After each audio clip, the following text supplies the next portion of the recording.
আপনি তো সাহারি খেতে উঠেন, আপনি জানেন ওই সময়টার দাম কত?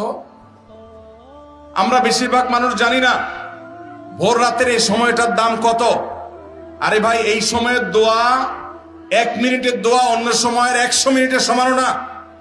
অন্য সময়ের 100 মিনিটও এই ভোর রাতের 1 মিনিটের সমান না। এত মূল্যবান সময়। সাহারি খেতে উঠছেন, সাহারি খান, ভালো কথা, কিন্তু সাহারি খাওয়ার আগে পরে 10টা মিনিট জায়নামাজে মুসল্লাতে দাঁড়ান, একটু 2 রাকাত নামাজ পড়ে।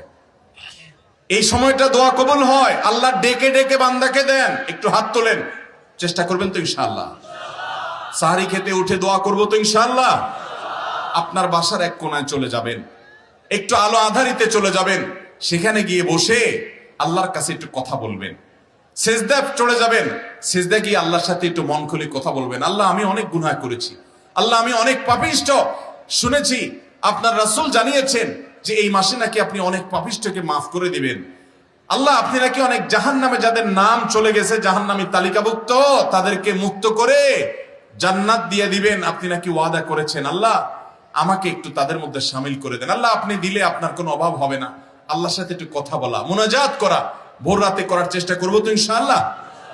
ঘরের এক কোনায় চলে যাবেন, সাহারিটা আগে আগে খেয়ে শেষ করবেন, আজানের এখনো 15 মিনিট বাকি, চলে যান এক কোনায়, উজু করে দাঁড়ায় যান 2 রাকাত নামাজে।